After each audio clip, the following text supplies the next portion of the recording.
Okay, तो हम लोग पढ़ने आ रहे थे, हमने कंजुगेट पढ़ लिया। अगर आपका कोई कॉम्प्लेक्स नंबर दे रहा है तो कंजुगेट कैसे निकालते हैं। अगर आपका जेड कोई कॉम्प्लेक्स नंबर है, Z equal to A plus I B, तो उसका कंजुगेट हो जाएगा, अभी हमने पढ़ा कितना, Z equal to A minus I B. अब बात करते हैं जेड का मोड कैसे निकालते हैं। अगर आपको किसी कॉम्प्लेक्स नंबर का मोड निकालना हो तो होता है अंडर रूट रियल पार्ट का स्क्वायर प्लस इमेजनरी पार्ट का स्क्वायर। मतलब ये हो जाएगा जेड का mod equal to under root A square plus B square. ठीक है, ये ज़्यादा इंपॉर्टेंट रिजल्ट नहीं है, पर ये बेसिकली आपको पता होना चाहिए। अगर आपको कोणांक निकालना है, आर्ग्यूमेंट जिसे कहते हैं, तो टेन थीटा इक्वल टू होता है imaginary upon real, imaginary upon real. तो ये टेन थीटा इक्वल टू हो जाएगा, इमेजनरी पार्ट कितना है यहाँ पर आप देख सकते हैं, बी है, तो हो जाएगा B upon real part A, theta equal to हो गया tan inverse B upon A. ठीक,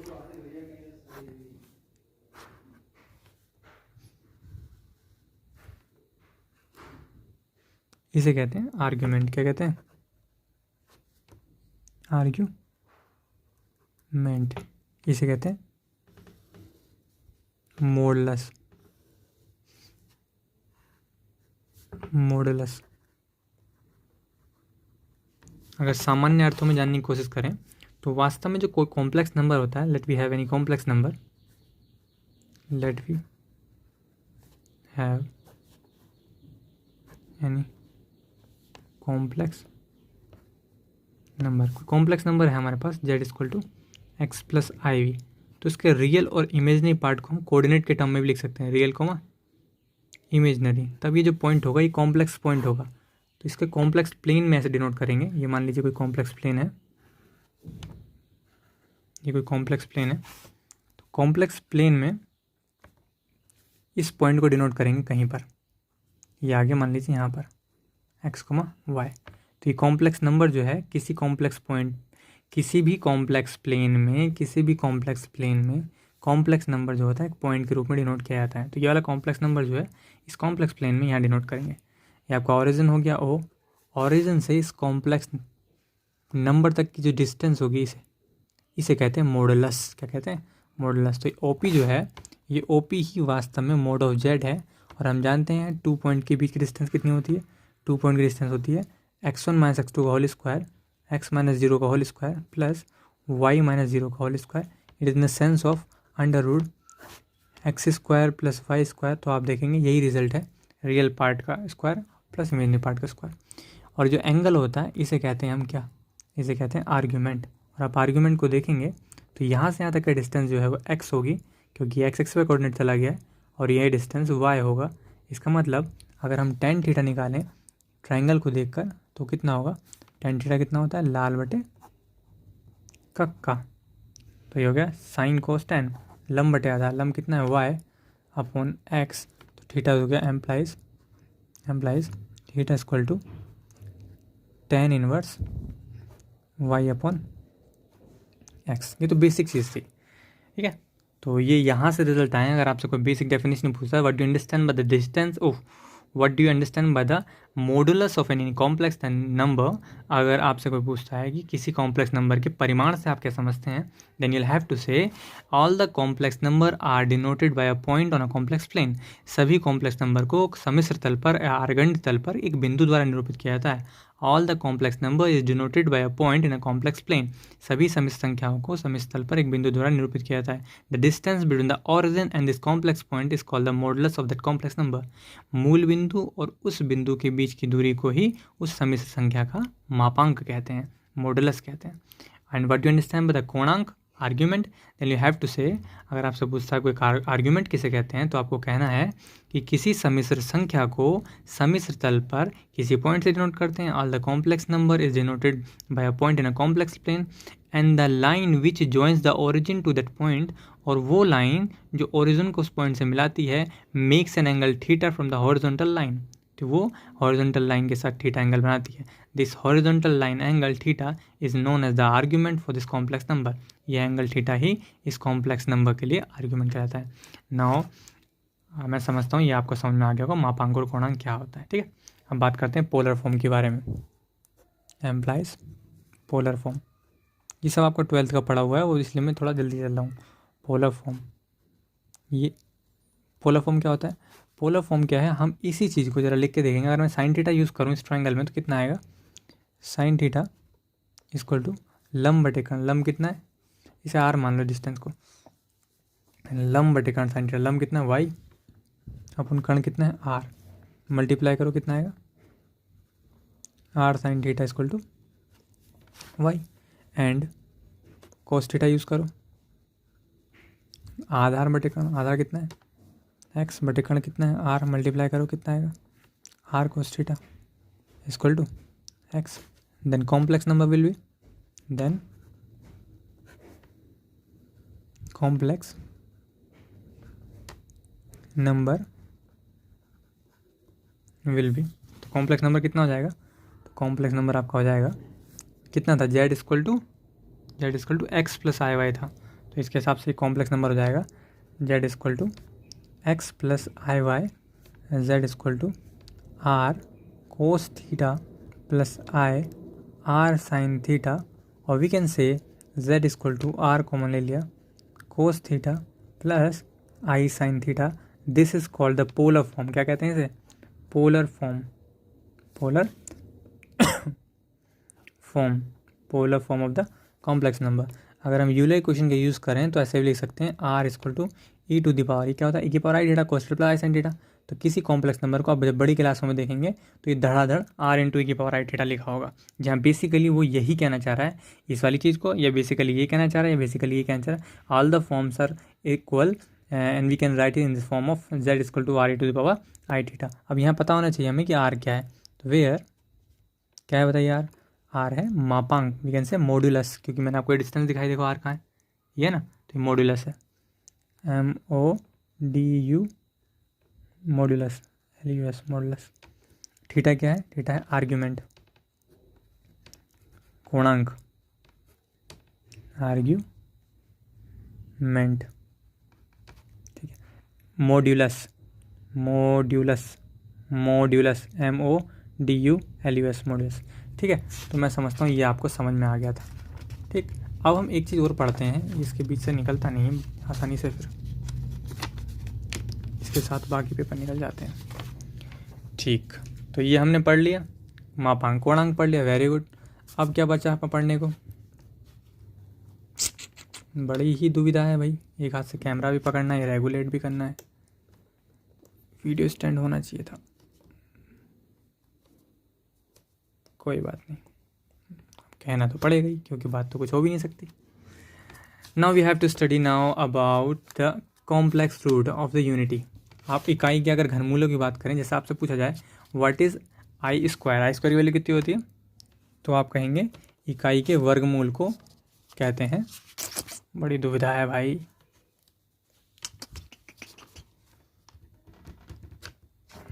चलो ठीक हो गया, मान लेते हैं, ठीक है। What is the square root of unity, तो याद रखेंगे अगर आपसे पूछा जाता है इकाई का वर्गमूल कितना है, तो आप कहेंगे कि आपको -1 का अगर आपको ये निकालना है तो ये आ जाएगा, कितना आएगा? ये आएगा आई।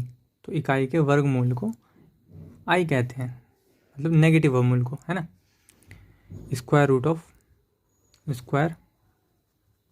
Root of negative unity, negative unity, ये तो हमें पता है। अगर बेसिकली मैं आपसे पूछूं इकाई का घनमूल क्या होता है, means what will be the cube root of unity, cube root of unity. तो क्यूब रूट ऑफ यूनिटी कैसे निकालेंगे? मतलब अगर आपसे पूछा जाए कि ये वाला इक्वेशन x की पावर इस प्रकार से, क्यूब रूट ऑफ यूनिटी कैसे निकाल जाएगा, तो इकाई का ये घनमूल निकालने का तरीका क्या है? क्यूबिक बोथ साइड, जब क्यूब बोथ साइड करोगे यहाँ 3 आएगा और यहाँ 1 हो जाएगा। इसको ऐसे भी कर सकते हैं, x³ -1 = 0। फिर आप इसका इक्वेशन खोलेंगे, यहाँ पे आप क्यूब कर लो, इक्वेशन खोलेंगे तो कितना आएगा, उस हिसाब से आप इसके क्वाड्रेटिक इक्वेशन को सॉल्व करेंगे। यहाँ तो बनेगा x - 1, फिर बनेगा x² + 1 + x, तो फिर क्वाड्रेटिक इक्वेशन सॉल्व करेंगे तो यहाँ पे पावर 3 है तो 3 रूट्स आएंगे, मैं लिख दे रहा हूँ ना। 3 रूट्स कितने होंगे? 1, -1 + i√3/2 और -1 - के i √3/2। मैंने ये बहुत ही छोटी कैलकुलेशन छोड़ी है, वो आप ज़रूर करें अपने पेपर कॉपी में। आपको a³ - b³ का फॉर्मूला यूज़ करना है। जो a माइनस बी होगा उससे डायरेक्ट 1 आ जाएगा, और अंदर जो ब्रैकेट में आएगा उससे क्वाड्रेटिक इक्वेशन बनेगी। सीधाचार्य फॉर्मूले से आप इस चीज़ को सॉल्व लिख लेंगे, ठीक है। 2 रूट्स आ जाएंगे।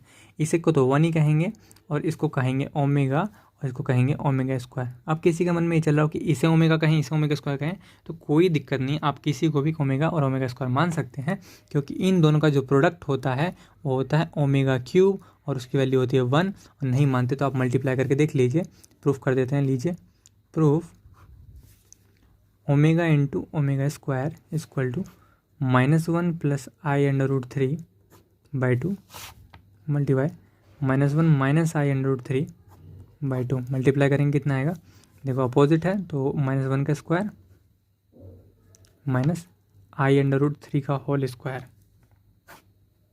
अपॉन 2 दूनी 4, -1 का स्क्वायर 1 आ गया, आई स्क्वायर की वैल्यू -1 माइनस प्लस, और ये हो गया √3 का स्क्वायर 3/4, 4 का आ गया 1, 3 और 4, 4 से कट गया 1, आ गया ना 1। तो ये इसका प्रूफ हो गया। 2 आइडेंटिटी आपको याद रखनी है। कौन कौन सी आइडेंटिटी? पहली आइडेंटिटी है आपकी वी हैव टू रिमेंबर,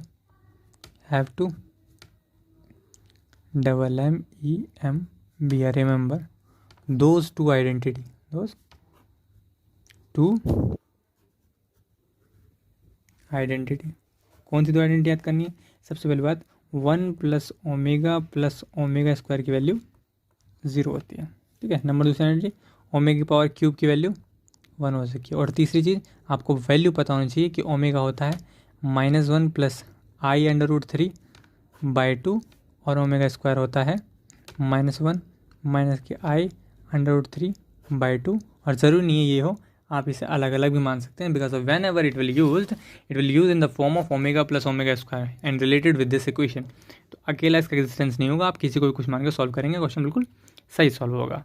तो आई होप आपको समझ में आ गया होगा कि complex root, cube root of unity कैसे सॉल्व किए जाते हैं, ठीक है। यहाँ तक का जो कॉम्प्लेक्स एनालिसिस है वो आपका 12th लेवल का है, तो आपको अच्छे समझ में आता है। अब बात करते हैं हम कॉम्प्लेक्स फंक्शन के बारे में, जो कि आपकी बीएससी और एमएससी के मैथमेटिक्स में आता है। अगर आप एमएससी मास्टर विद फिजिक्स करेंगे तो आपको देखने को मिलेगा कॉम्प्लेक्स फंक्शन।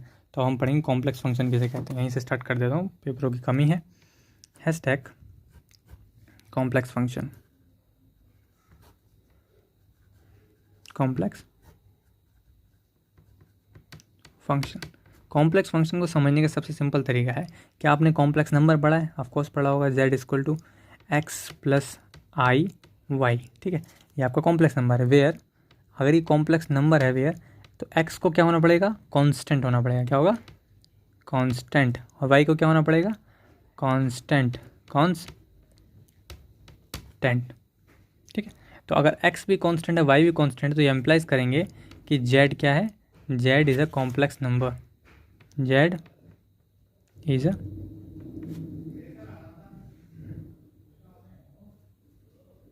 Complex number. बात समझ में? z is a complex number, okay. ये पेपर निकलेगा, निकलने दो, कोई दिक्कत नहीं है। इस प्लग को हटा देता हूँ। तो z एक कॉम्प्लेक्स नंबर, ओके। तो z एक कॉम्प्लेक्स नंबर है, हमें पता चल चुका है। अब बात आती है, बात चली कॉम्प्लेक्स फंक्शन किसे कहते हैं। तो बड़ी सीधी सी बात है, ये कॉम्प्लेक्स वेरिएबल फंक्शन किसे कहते हैं। तो अभी हमें पता चला कि कोई कॉम्प्लेक्स नंबर z जो है वो कॉम्प्लेक्स नंबर कब कहलाता है? जब x + iy के फॉर्म में लिखा हो और x और y जो है वो कांस्टेंट हो, ठीक है। अब क्या होगा, अगर कोई चीज़, कोई फंक्शन ऐसे लिखा हो f(x, y) जिसके अंदर रियल पार्ट आता हो, जिसके अंदर क्या आता हो? रियल पार्ट आता हो, कुछ और मान लो फंक्शन u(x, y) और इमेजनरी पार्ट आता हो +i v(x, y), तो ये कहलाएगा, क्या कहलाएगा? ये कहलाएगा कॉम्प्लेक्स फंक्शन। क्या कहलाएगा? Complex function. क्यों कहलाएगा FUNCT फंक्शन?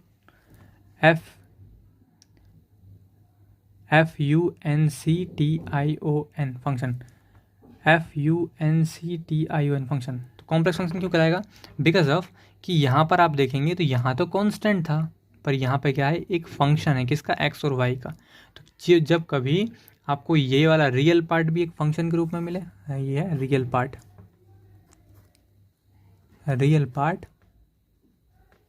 और ये है इमेजिनरी पार्ट, दिख रहा है, imaginary part.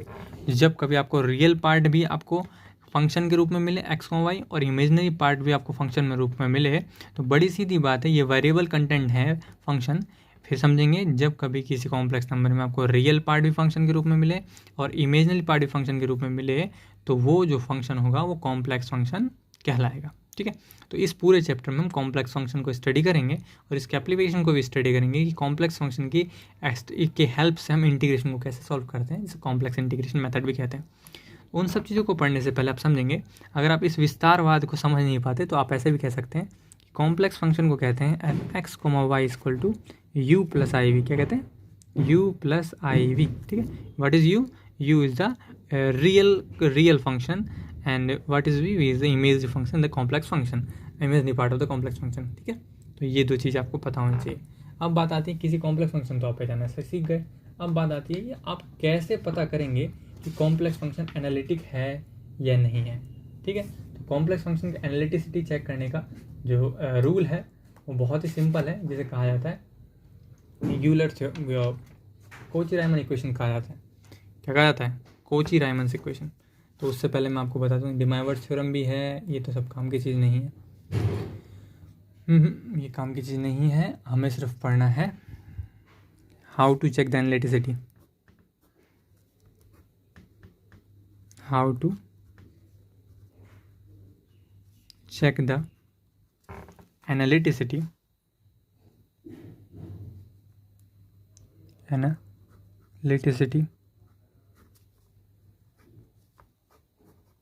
of the complex number, of the complex function, function।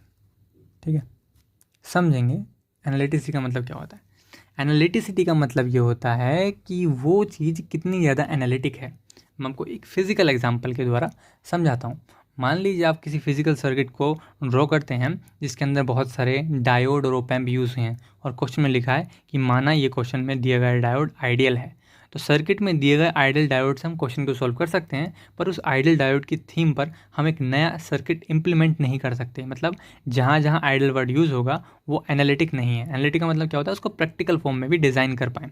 आप समझ पा रहे हैं, एनालिटिक क्या होता है, फिजिकल थीम क्या होती है इसकी, जब किसी को हम प्रैक्टिकल थीम में भी डिज़ाइन कर पाएँ। जैसे कि मान लीजिए कि इम्प्लीमेंटेबल नहीं है, ऐसा भी कह सकते हैं, या ऐसे भी कह सकते हैं कि उसने एक एग्जाम्पल जो दिया वो एनालिटिक नहीं है।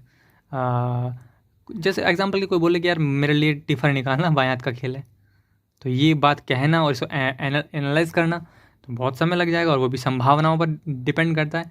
हो भी सकता है, ऐसी बात नहीं है, डिफिकल्ट एग्जाम है, पर वो एनालिटिक हो सकता है। तो अब कोई फंक्शन जो है वो एनालिटिक है या नहीं, इसका क्या मतलब होता है कि मान लीजिए कि कोई इलेक्ट्रॉनिक डिवाइस है जिसके एल्गोरिथम जो है किसी अलजेब्रिक फंक्शन पर डिपेंड करता है। एग्जाम्पल के तौर पर मैंने आपको जस्ट एक कॉम्प्लेक्स वेरिएबल फंक्शन लिख दिया और कहा कि इसके एल्गोरिथम पर डिपेंड करता है कोई इलेक्ट्रॉनिक सर्किट। तो बात आ रही है, क्या इस एल्गोरिथम पर इलेक्ट्रॉनिक सर्किट डिपेंड कर पाएगा, या मैं कुछ भी लिख दूँ। जैसे आपने कई बार देखा होगा कि केमिस्ट्री में आप IUPAC नेम लिखने को कहते हैं, बोले लिखिए IUPAC नेम, तो वो टीचर जो होते हैं वो कहीं भी कार्बन जोड़ देते हैं, NH2 जोड़ देते हैं, अमोनिया, वो बोलते हैं लिखो, तो ड्राई मैथेन, ट्राईपीथेन, एलिथेन, पुथेन करके लिखते चले जाते हैं अंधाधुंध, और कहीं भी कुछ भी लगा देते हैं। आपको यह बहुत ज़्यादा जानने की आवश्यकता है कि टीचर द्वारा बनाए गए अंधाधुंध कंपाउंड में से कुछ ही कंपाउंड वास्तव में निर्मित हो पाते हैं, सब निर्मित नहीं हो पाते। तो इसका मतलब क्या हुआ कि क्या वो सब निर्मित हो पाते हैं, इस चीज़ को चेक कैसे करेंगे। तो वही चीज़ है, यहाँ पर आप रैंडमली कोई सा भी कॉम्प्लेक्स नंबर लिख सकते हैं। जैसे मैंने लिख दिया complex function F X Y equal to X square Y plus I Y cube. देख लो, ये भी एक फंक्शन है, ये भी एक फंक्शन है, तो ये कॉम्प्लेक्स फंक्शन है। पर ये कॉम्प्लेक्स फंक्शन क्या एनालिटिक है, क्या वास्तव में इसका अस्तित्व है या नहीं है, तो उस चीज़ को आपको चेक करना पड़ेगा एनालिटिसिटी मेथड से। तो आशा करता हूँ आपको एनालिटिसिटी का मतलब समझ में आ रहा होगा फिजिकल सिग्निफिकेंस में। ठीक है, तो मैंने क्या एग्जांपल दिया, जिस प्रकार से टीचर द्वारा बनाए गए सभी जो केमिकल कंपाउंड होते हैं उनको वो किस लिए बनाए जाते हैं, ताकि आप IUPAC के में दक्ष हो जाए लिखने में, IUPAC लिखने का आपको अनुभव हो जाए। उसी प्रकार हमें बहुत सारे कॉम्प्लेक्स रैंडम वेरिएबल मिल सकते हैं, उनमें से कुछ ही होंगे जो एनालिटिक होंगे। उन्हें एनालिटिसिटी को चेक करने के लिए हम यूज़ करते हैं कोची-रायमन इक्वेशन। ठीक है, तो कोची-रायमन इक्वेशन आप ज़रूर यूज़ करेंगे जिससे हम उस चीज़ की एनालिटिसिटी को चेक कर सकें।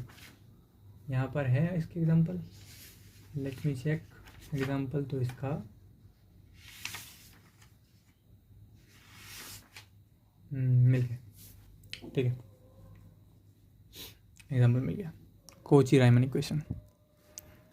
तो नंबर 1 आता है Cauchy Riemann equation, CAUCH Cauchy Riemann equation.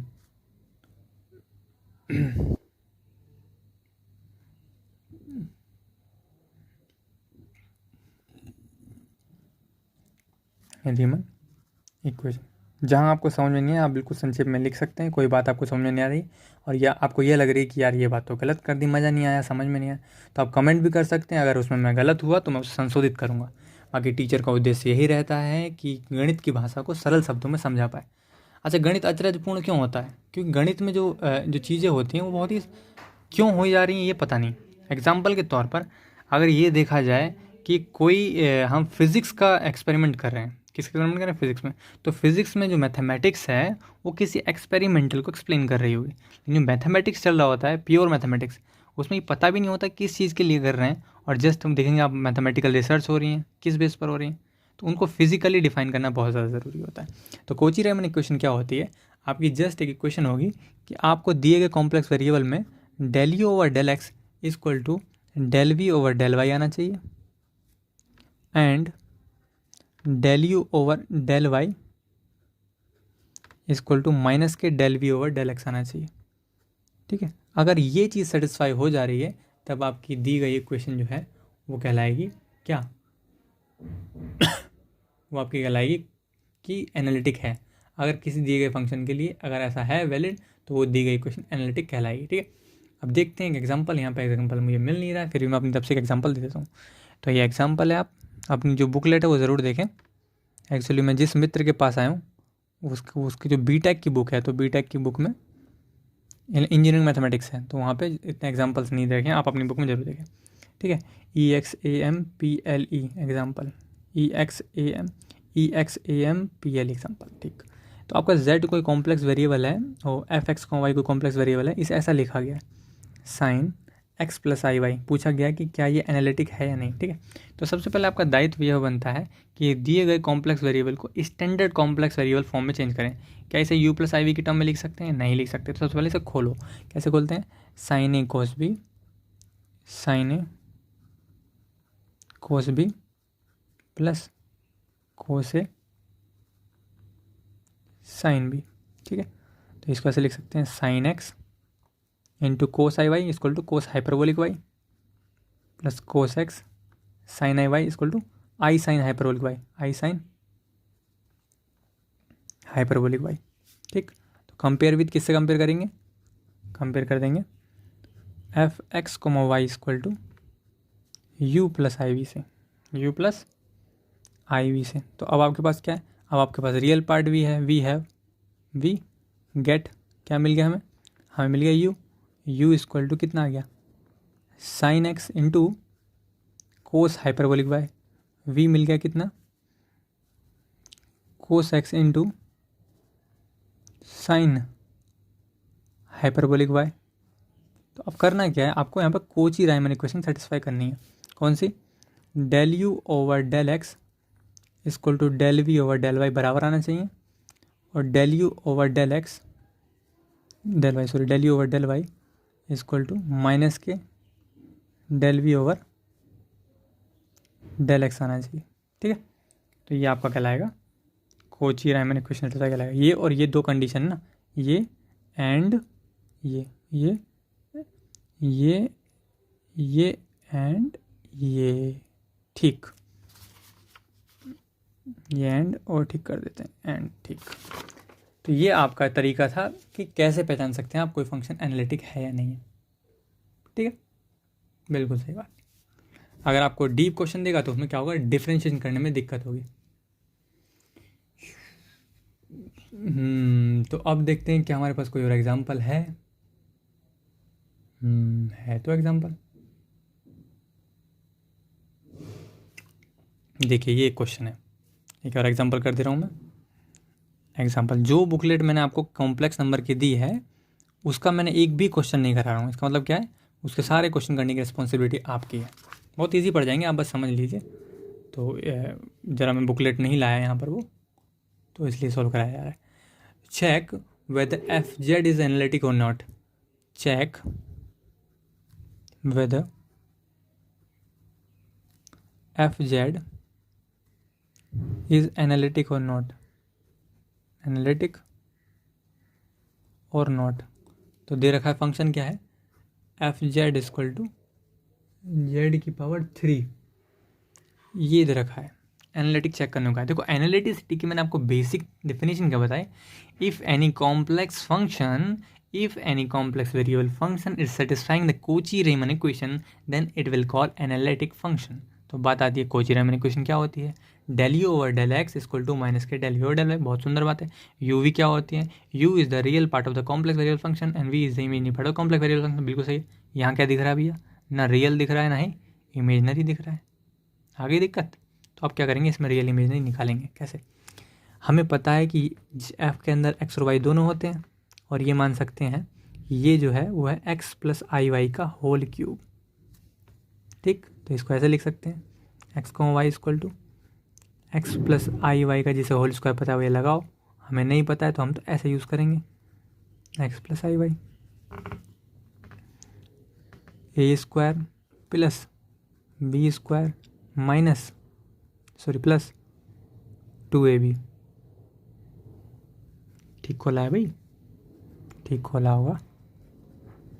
ठीक है, मल्टीप्लाई करो इस पूरे की x में करो, एक्स स्क्वायर एक्स प्लस आई वाई माइनस का वाई स्क्वायर एक्स प्लस आई वाई प्लस का 2y x y x plus आई वाई। ठीक है, मल्टीप्लाई करो कितना है, x cube plus x square i y minus y square x minus i Y cube plus 2y x square y i square minus एक minus का 2x y square. Real real एक साथ लिखो, x cube minus y square x minus का 2x y square. Imaginary एक साथ लिखो, plus यहाँ आई कॉमन लिया, आई बचा कितना एक्स स्क्वायर वाई, यहाँ बचा माइनस वाई क्यूब। ठीक है, माइनस का यहाँ कितना बचा, यहाँ प्लस कितना है 2x square y. Let me recheck the imaginary part and real part also.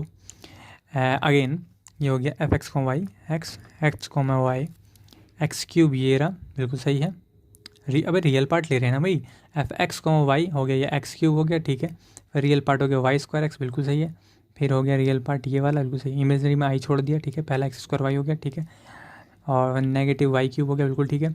फिर आई छोड़ के प्लस का 2x को वाई हो गया। ठीक है, कंपेयर करेंगे तो रियल पार्ट कितना आएगा, यू प्लस आई वी से तो करेंगे कंपेयर, यू प्लस आई वी से करेंगे मेरे भाई।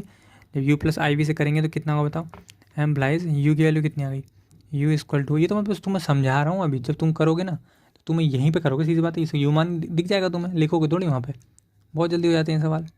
बस आपको रूल कंडीशन पता होनी चाहिए ना। वी कितना होता है, एक्स स्क्वायर वाई माइनस का y cube plus 2x square y by Cauchy Riemann equation, by Cauchy का सी रायमन का r equation. Cauchy Riemann equation क्या होती है भाई, कोची रायमन इक्वेशन होती है del u over del x equal to minus के del v over del y. चलो चेक करते हैं, पार्शियल डिफरेंस में विद रिस्पेक्ट टू एक्स कितना आया, ये हो गया 3x स्क्वायर माइनस के y square minus 2y square. Okay, minus के del v over del y, del v over del y, y के रिस्पेक्ट में करो कितना है, एक्स स्क्वायर माइनस का 3y स्क्वायर, ओके, प्लस का 2x स्क्वायर। ठीक, क्या ये बराबर है, क्या ये बराबर है, देखते हैं। ये हो गया 3x स्क्वायर माइनस के 3y स्क्वायर, वेरी गुड। यहाँ कितना है, माइनस 2x स्क्वायर का स्क्वायर कितना होता है 3x स्क्वायर माइनस के 3y square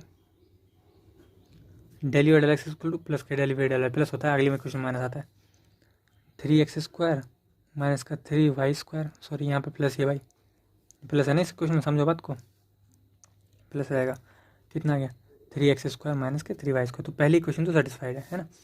and second question क्या होता है, del u over del y equal to minus के del v over del x, ठीक है, ठीक।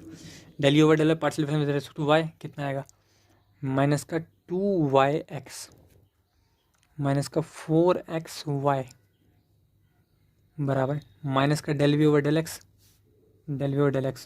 2xy प्लस 2 दूनी 4xy मल्टीप्लाई करेंगे कितना आएगा 2yx माइनस का 4xy माइनस का 2xy माइनस का 4xy, कैसे हमारा है आ रहा है। हैंस सेटिस्फाई हो रही दोनों equation. Given complex variable function, कैसा गिवन लिख रहा हूँ भाई मैं, given GIVEN given complex function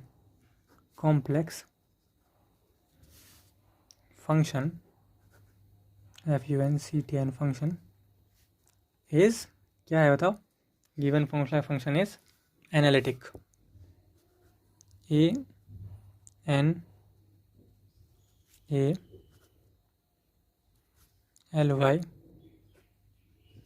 ANALYTIC दिए गए कॉम्प्लेक्स फंक्शन एनालिटिक है। तो ये आपका क्वेश्चन कंप्लीट हो गया। तो क्या ये बड़ा था, बिल्कुल बड़ा नहीं था, बहुत हल्का क्वेश्चन था ये, है ना भाई, तुम्हें समझाने के लिए तो बड़ा कर दिया, इतना बड़ा थोड़ी। तो ये एनालिटिक हो गया, ये एनालिटिक हो गया, ओके। अब बात आती है एनालिटिक, हमें समझ में आ गया कि जब भी आपको किसी को एनालिटिक चेक करना हो तो आपको जस्ट उसका यू और वी पार्ट पता होना चाहिए ना, इमेजिनरी और रियल पार्ट पता होना चाहिए, तो आप इसको एनालिटिसिटी चेक कर सकते हैं, ठीक है।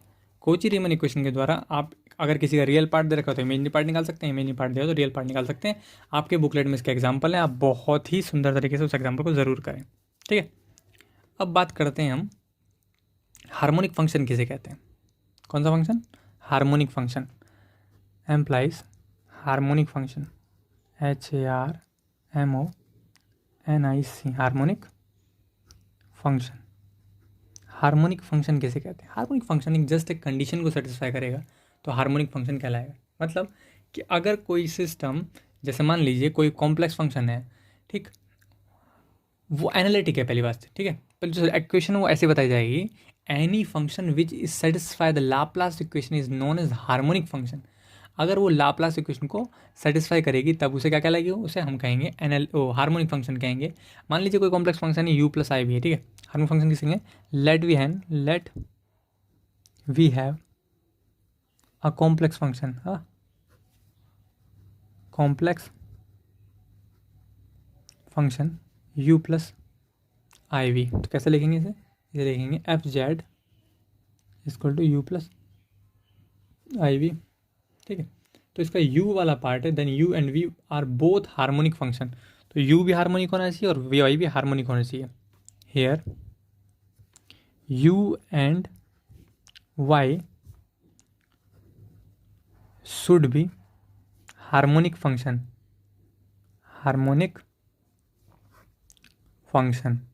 ठीक है, हार्मोनिक फंक्शन होना चाहिए। अब हार्मोनिक फंक्शन होता क्या भाई, हार्मोनिक फंक्शन वो होते हैं the function which satisfy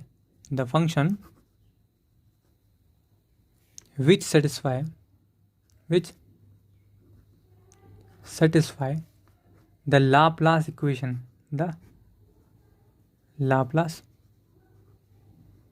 equation, is known as harmonic function. कोई फंक्शन जो लाप्लास इक्वेशन सेटिस्फाई करता है हार्मोनिक फंक्शन कहलाता है। इसका मतलब u कब हार्मोनिक हो जब वो लाप्लास इक्वेशन सेटिस्फाई करे, y कब हार्मोनिक हो जब वो लाप्लास इक्वेशन सेटिस्फाई करे, और अगर ये u और y हार्मोनिक हैं तब FZ भी क्या कहलाएगा, हार्मोनिक फंक्शन कहलाएगा। तो सिंपल शब्द में अगर आपसे कोई पूछा जाता है कि बताइए कि दिया गया कॉम्प्लेक्स फंक्शन हार्मोनिक है नहीं, तो आपको चेक करना पड़ेगा दोनों के जो रियल और इमेजिनरी फंक्शन है वो हार्मोनिक होनी चाहिए। तो we can say any complex function will called harmonic function if their real part and imaginary part is separately following the harmonic function condition. अगर कोई दिया गया कॉम्प्लेक्स फंक्शन वो हार्मोनिक तब कहलाएगा जब उसका रियल पार्ट और इमेजनरी पार्ट अलग अलग सेटिस्फाई करता हो किसे, अलग अलग सेटिस्फाई करता हो किसे, लाप्लास इक्वेशन को, लाप्लास इक्वेशन को अलग अलग सेटिस्फाई करता है, तब उसे हार्मोनिक फंक्शन कहा जाता है। ठीक है, देखता हूँ इसका कोई एग्जांपल होगा तो हम आपको ज़रूर करवाते हैं। बहुत ज़्यादा हार्मोनिक फंक्शन तो ये तो नहीं मिल रहा है, नहीं है यहाँ पे।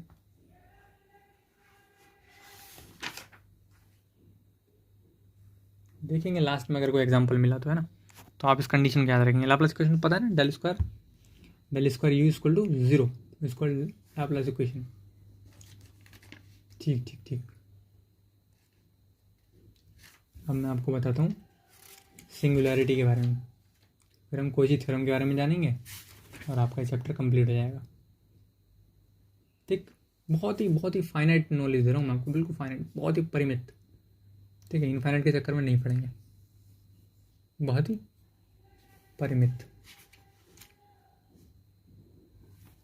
तो अपना जो टॉपिक है वो है जीरोज एंड सिंगुलरिटी और poles of an analytic function. क्या टॉपिक है? एम्प्लाइज जीरोज, ZEROS, जीरोज को क्या कहते हैं? मूल कहते हैं। जीरोज ई नहीं आएगा यहाँ पे, कैसा आएगा? ZEROS, zeros and singularity,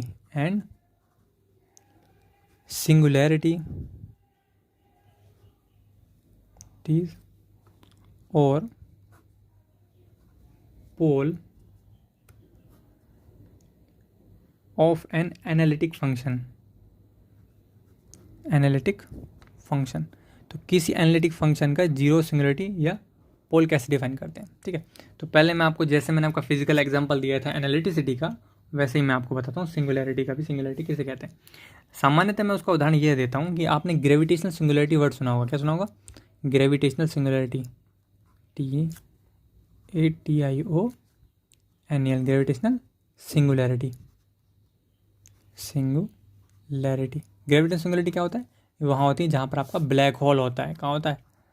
black hole. तो जहाँ ब्लैक होल होता है वहाँ ग्रेविटेशनल सिंगुलैरिटी पाई जाती है। मान लीजिए आपके पास स्पेस टाइम, अब एक हाथ में कैमरा है, अब दूसरे हाथ से स्पेस टाइम कैसे बनेगा? Because space time is a complex 3D function. तो अगर मेरे हाथ, दोनों हाथ फ्री होते तो बना पाता, फिर भी मैं कोशिश करता हूँ बनाने की। दोनों हाथ फ्री होते तो बहुत शानदार बनाता। तब भी आप सिर्फ समझने की कोशिश करें। ठीक है, अब जितना डिटेल में जाना है, देखो टीचर सब पढ़ा देगा तो आप बुक नहीं पढ़ोगे तो आप बेहतर जानकारी नहीं प्राप्त कर पाएंगे। तो जो बुकलेट आपकी है कॉम्प्लेक्स फंक्शन की, उसके आप बारीकियों को जानें, एक एक पॉइंट को स्टडी करें, सेल्फ स्टडी, और इसके एक्सरसाइज को लगाएं। किसके बेस पर? जितना पढ़ा है सिर्फ उसके बेस पर। और मैं कितना पढ़ा रहा हूँ? मैं आपको मात्र पढ़ा रहा हूँ 40%, तो इसमें 60% आपको पढ़ना पड़ेगा। ठीक, तो अब वो मैं क्यों नहीं पढ़ा रहा, वो मैं यूँ नहीं पढ़ा रहा क्योंकि सब मैं पढ़ा दूंगा तो आप बुक में नहीं देखेंगे। तो क्या वो आपको समझ में आएगा? बिल्कुल आपको समझ में आएगा। वो बहुत ही ईजी पार्ट छोड़ा जा रहा है, इसलिए वो आपको समझ में ज़रूर आएगा। अच्छा, स्पेस टाइम के इस वाले पार्ट को किसने देखा है बुक में? अगर आप एल्बर्ट टाइम की स्पेस टाइम सिंगुलैरिटी या ग्रेविटेशनल सिंगुलैरिटी आप नेट पर डालेंगे तो आपको ये चित्र देखने को जरूर मिलेगा, चाहे आप अभी वीडियो रोक कर गूगल पर सर्च कर लें। ये है आपका ग्रेविटेशनल सिंगुलैरिटी। अच्छा, ग्रेविटेशनल सिंगुलैरिटी का क्या अर्थ है? ग्रेविटेशनल सिंगुलैरिटी में ये बताने का प्रयास किया गया है कि हमारा स्पेस जो है, हमारा जो अंतरिक्ष है, वो स्पेस टाइम गुथा हुआ है, अर्थात स्पेस और टाइम से गुथा हुआ है। मतलब स्पेस और टाइम की चादरों के रूप में हमारा अंतरिक्ष बना हुआ है। बिल्कुल सही बात है। फिर ग्रेविटेशनल सिंगुलैरिटी क्या है? क्योंकि यह भी बताया गया साथ साथ में, हमारा स्पेस टाइम की चादर जो है वो वास्तव में इंटरेक्ट करती है मास से अथवा एनर्जी से। तो एनर्जी से इंटरेक्ट करती है, और ये बताया जाता है कि जब कभी स्पेस टाइम के अंतर्गत कोई बहुत भारी पदार्थ रखा जाता है तो वहाँ पर वो दब जाता है। इसी कारण पृथ्वी अर्थात अर्थ के आसपास का जितना स्पेस टाइम है वो दबा हुआ है। इसलिए जितने हैवी प्लेनेट होते हैं उनके आसपास का स्पेस टाइम कंपैरेटिवली ज़्यादा दबा होता है और टाइम कोऑर्डिनेट धीमा पड़ जाता है। ये तो रहा basic general theory of relativity. अब बताइए सिंगुलैरिटी क्या होती है। मैंने आपको बताया कि स्पेस टाइम जो है वो एनर्जी के साथ इंटरेक्ट करती है। मास क्या है? मास एनर्जी का एक फॉर्म है। तो बात आती है जहाँ ज़्यादा मास होता है वहाँ पे जो स्पेस टाइम है वो ज़्यादा दबा रहता है। तो अगर मान लीजिए पहले एक फ्लैट स्पेस टाइम था और यहाँ पर मैंने एक ब्लैक होल रखा था, क्या था? मैंने नहीं रखा, वहाँ ब्लैक होल था। तो ब्लैक होल का मास इतना ज़्यादा होगा कि ब्लैक होल की वजह से ये स्पेस टाइम इतना ज़्यादा दब जाएगा। ये ब्लैक होल यहाँ पहुँच गया, जब और नीचे होगा, बस डिफाइन कर दे रहा हूँ मैं। तो ब्लैक होल की वजह से स्पेस टाइम इतना दब जाएगा। थोड़ा मैं और इसे सजा देता हूँ क्योंकि आप लोगों को सजा हुआ देखने में शायद अच्छा समझ में आए। वैसे सजाना नहीं चाहिए ना।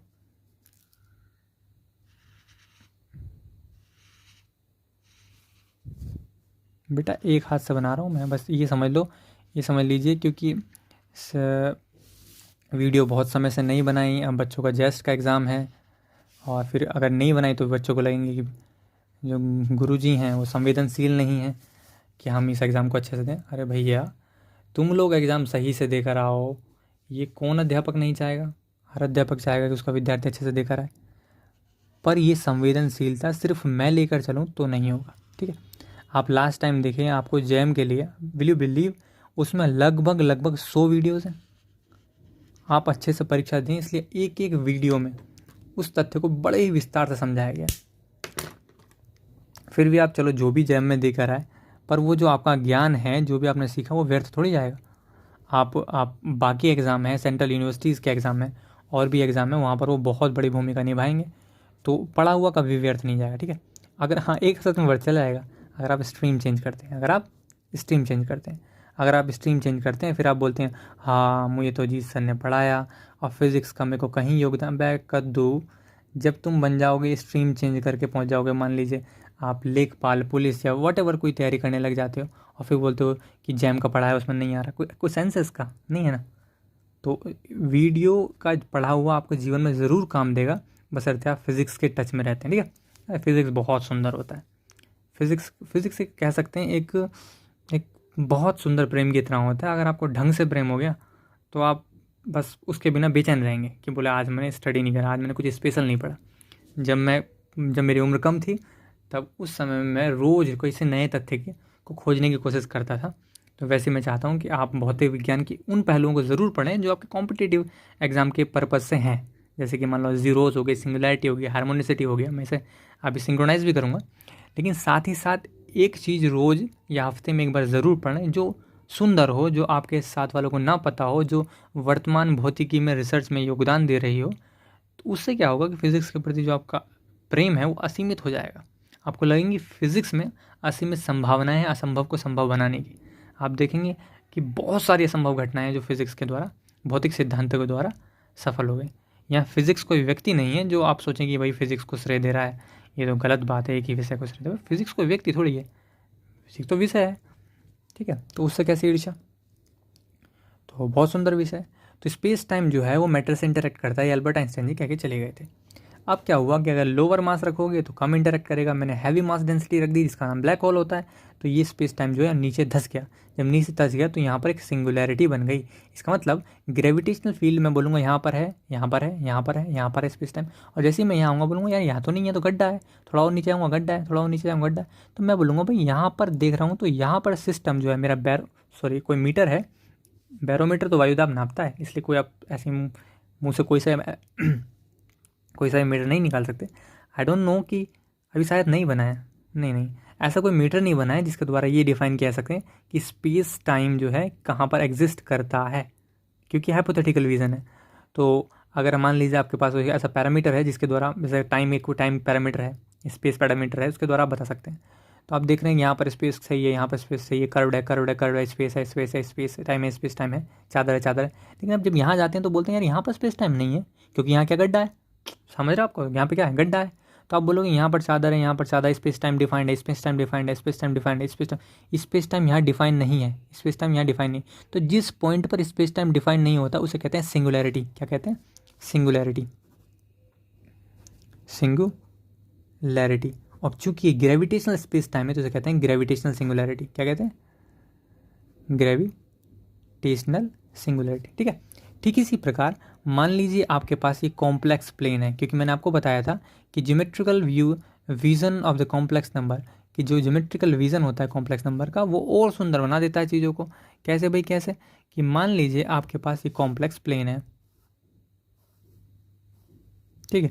तो इस कॉम्प्लेक्स प्लेन को आप किसी कॉम्प्लेक्स वेरिएबल फंक्शन द्वारा डिफाइन करेंगे, क्योंकि मैंने अभी आपको बताया कि कोई कॉम्प्लेक्स नंबर, समझेंगे ध्यान से, कोई कॉम्प्लेक्स नंबर z जो है वो a प्लस आई बी अगर कॉम्प्लेक्स नंबर है तो ये दो कांस्टेंट होंगे, तब किसी कॉम्प्लेक्स प्लेन में ये पॉइंट द्वारा डिनोट किए जाएंगे।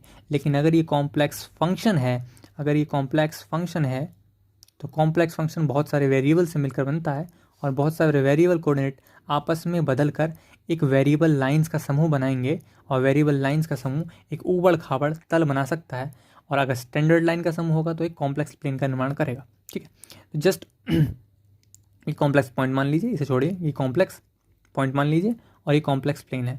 तो कॉम्प्लेक्स प्लेन को पाई प्लेन कह दिया मैंने, ये कॉम्प्लेक्स प्लेन है। और कॉम्प्लेक्स प्लेन मैंने देखा यहाँ भी डिफाइन है, यहाँ भी डिफाइन है, यहाँ भी डिफाइन है। तो मैंने पूछा खुद से कि क्या कॉम्प्लेक्स प्लेन प्लेन जैसे होते हैं? कॉम्प्लेक्स प्लेन डिपेंड करेगा कॉम्प्लेक्स फंक्शन पर, कॉम्प्लेक्स फंक्शन ही कॉम्प्लेक्स प्लेन को डिफाइन करता है। एक एग्जाम्पल देता हूँ मैं आपको। मान लीजिए आपके पास ये कॉम्प्लेक्स फंक्शन है 1/, अब बहुत अच्छे समझ में जाएगा, ठीक है, 1/z-1, ये आपका कोई कॉम्प्लेक्स फंक्शन है। तो यहाँ हमने देखा ये कॉम्प्लेक्स फंक्शन है, तो क्या कॉम्प्लेक्स फंक्शन के अंदर वेरिएबल है? जिंदाबाद वेरिएबल है। How can you say? Because is consist z and z is equal to x plus I v, so it will become f z equal to 1/x plus I v minus 1, और we can say f z equal to 1/x minus 1 plus I v i y. F z सही तो है, f z equal to 1/x minus 1 plus I y. तो ये जो function है variable consist करता है, तो इसने इस प्लेन को बनाया। अब बात मैंने पूछा यहाँ पर कॉम्प्लेक्स प्लेन है, यहाँ पर कॉम्प्लेक्स प्लेन है, कहाँ पर कॉम्प्लेक्स प्लेन को डिफाइन नहीं कर सकते? तो हम बन जाएंगे कि ये जो फंक्शन है, this function is responsible for this complex plane, यह फंक्शन ही इस कॉम्प्लेक्स प्लेन का निर्माता है। अर्थात जब z की वैल्यू मैं 1 कर दूँ, इफ़ कल्पना करके देखें, इफ़ z की वैल्यू मैं कर दूँ 1, तो जब z की वैल्यू 1 करूँगा तो क्या होगा? 1 रखूँगा, तो 1 रखूँगा तो 1 से 1 कट जाएगा, 1/0 कितना हो जाएगा? इनफाइनाइट। कितना हो गया? इनफाइनाइट। जब ये इनफाइनाइट हो गया, बड़ी ही प्रॉब्लम आती है। जब ये इनफाइनाइट हो गया तो इसका मतलब हो गया अगर कहीं पॉइंट पर z इक्वल टू 1 होगा, क्या होगा? z इक्वल टू 1, तो पूरे कॉम्प्लेक्स प्लेन में z इक्वल टू 1 ही वो पॉइंट होगा जहाँ पर फंक्शन डिफाइन नहीं होगा। तो इस z इक्वल 1 को सिंगुलैरिटी कहते हैं। क्या कहते हैं? Complex singular point, complex singular point, singular point और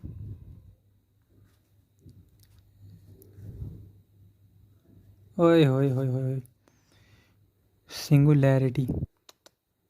बड़ी दिक्कत है भाई, एक हाथ से फ़ोन पकड़े हुए हैं, दूसरे हाथ से लिख रहे हैं, जड़त तो नहीं बन पा रहा है किताब पर।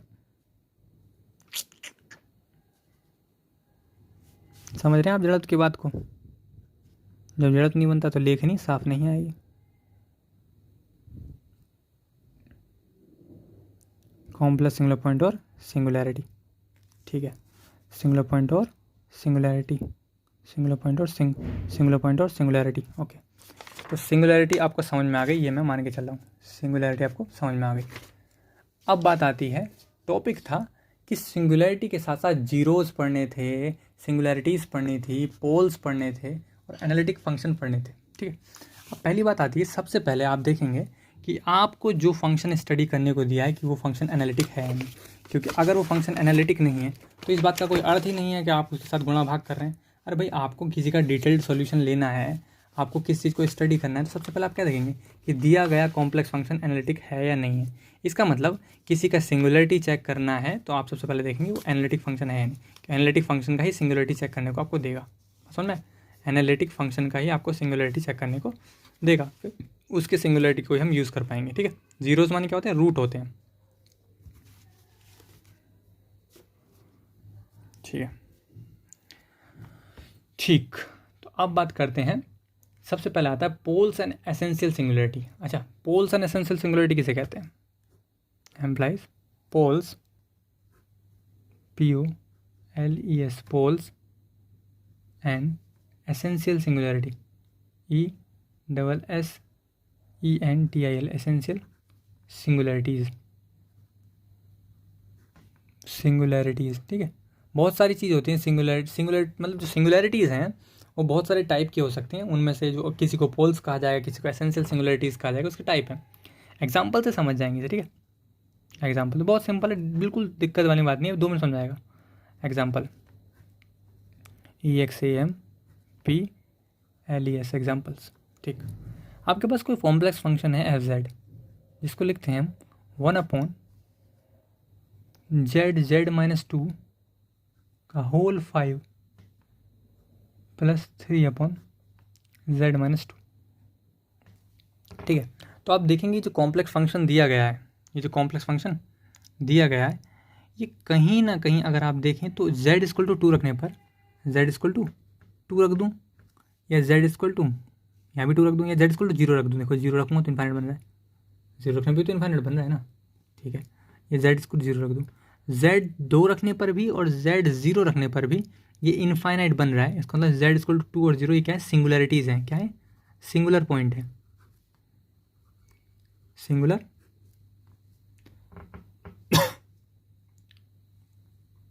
पॉइंट है। ठीक है, अच्छा जी, अब क्या होता है कि इनका ऑर्डर भी होता है। अगर हम पोल कह रहे हैं, देखो ये तो समझ में आ गया, to be singularity. I hope इस सिंगुलरिटी तुम्हें समझ में आ रही हो। क्या बहुत सिंपल सा लॉजिक है, इनफाइनाइट करना है। अगर इस सिस्टम को इनफाइनाइट करना है तो नीचे की 0 करनी पड़ेगी। ये 0 करूँगा तो ये 2 आ गया, ये 0 करूँगा तो 0 आ गया, बस सिंपल सी बात है यार। अब बात आ रही है, इनमें से एक को पोल कहा गया, एक को सिंपल पोल कहा गया है।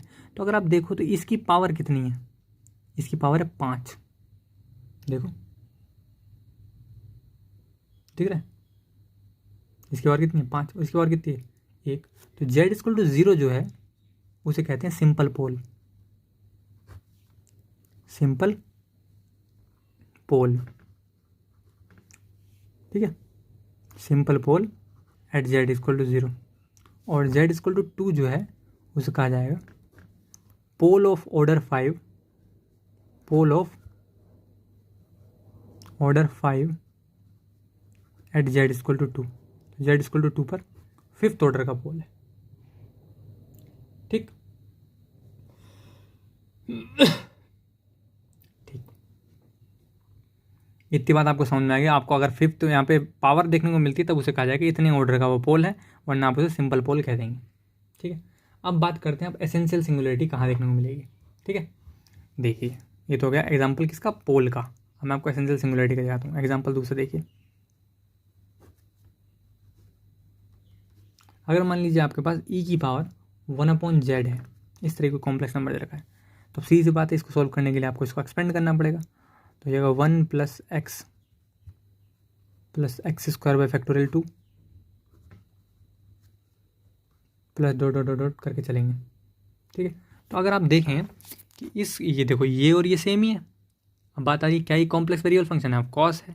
क्यों भाई, क्यों, क्योंकि z आ रहा है, z में क्या है, z में x प्लस आई वाई है, कॉम्प्लेक्स फंक्शन हो गया। तो ये e की power 1/z complex variable function है, इसमें कोई संदेह नहीं। देखो कई बार ऐसा होता है कि अगर बच्चों वाला खेल खेलना है तो आपको वो कॉम्प्लेक्स वेरिएबल फंक्शन में x और आई वाई दे देगा, तुम्हें हल्का लगेगा।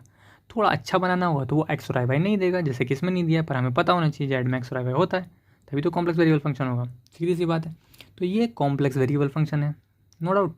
ठीक है, अब पूछा गया है इस कॉम्प्लेक्स वेरिएबल फंक्शन में, हमने इसे कहा कि एसेंशियल सिंगुलरिटी है। ठीक है, आइसोलेटेड एसेंशियल सिंगुलरिटी है। कैसे, कि अगर मैं कहूँ कि इस चीज़ को हमें इनफाइनाइट बनाना है, क्या बनाना है, इनफाइनाइट बनाना है, तो ये इनफाइनाइट कब बनेगा, अगर z इक्वल टू 0 देखें तो इनफाइनाइट होगा, 1 प्लस इनफाइनाइट इनफाइनाइट होगा, और यहाँ भी 0, यहाँ भी 0, आगे जितनी भी टर्म आएंगे वो z इक्वल टू 0 पर ही बन रही हैं। तो z equal to 0 is a essential singularity. कैसा, एसेंशियल सिंगुलरिटी है,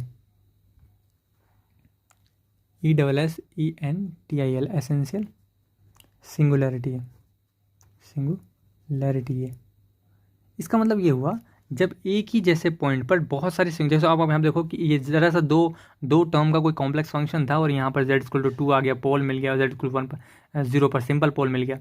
लेकिन यहाँ पर क्या हुआ, z इक्वल टू 0 पर ही बहुत सारी टर्म आएंगी, वो सब z इक्वल टू 0 पर ही देंगे। तो इसका मतलब पूरा कॉम्प्लेक्स फंक्शन जो है वो z इक्वल टू 0 पर ही एसेंशियल सिंगुलरिटी देता है, इसके अलावा तो नहीं देता, नहीं। तो इसे कहेंगे isolated essential, isolated essential. Isolated मतलब अकेला, आइसोलेटेड मतलब अकेला, इसे लिखता हूँ अकेला, अकेले इस पॉइंट पर देता है, isolated singular point. I hope समझ में आ रहा होगा। ठीक है, अब जैसे आइसोलेटेड सिंगुलर पॉइंट का मैं आपको एक और एग्जांपल देता हूँ। एग्जांपल टू,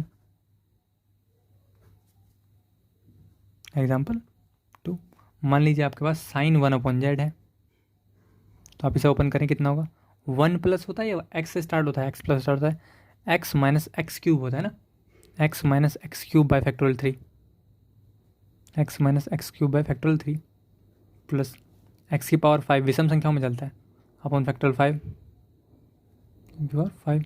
तो आप देखेंगे पूरे इस पूरे अनुक्रम में अगर इस कॉम्प्लेक्स फंक्शन को इससे मैं एक्सपेंड करता हूँ तो आपको जो देखने को मिल रहा है कि ये पूरा फंक्शन भी z इक्वल टू 0 पर कैसा है, ऐसे आइसोलेटेड एसेंशियल सिंगुलरिटी है। z equal to 0 is a isolated essential singularity है। कैसी है? आइसोलेटेड एसेंशियल सिंगुलरिटी है, सिंगुलैरिटी है। आई होप आपको समझ में आ रहा होगा सिंगुलैरिटी। ठीक है, ठीक। अब मैं आपको और एग्जांपल देता हूँ कि जो सिंगुलैरिटी तो हो ही गया, तो सिंपल है। कुछ एग्जांपल देता हूँ जिससे कि आप समझ जाएं कि सिंगुलैरिटी को पहचानते कैसे। ठीक है, एग्जांपल्स हैं ऐसे। मान लीजिए सिंगुलर पॉइंट की लोकेशन निकालनी है किसी के लिए। क्या निकालनी है? सिंगुलर पॉइंट की लोकेशंस निकालनी है। तो सिंगुलर पॉइंट की लोकेशन निकालना सिंपल तरीका मैंने आपको बताया था, क्या करना है? 0 पुट कर देना है। तो 0 पुट करते ही आपको सिंगुलरिटीज़ मिल जाती हैं। तो देखते हैं आप सिंगुलरिटी की लोकेशन निकाल सकते हैं या नहीं निकाल सकते। पहला क्वेश्चन देखते हैं क्या आपका। पहला क्वेश्चन है आपका फाइंड आउट एम्प्लाइज, फाइंड आउट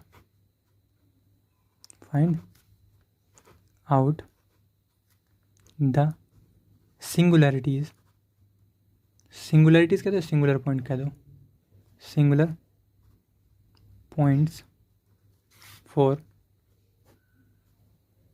गिवन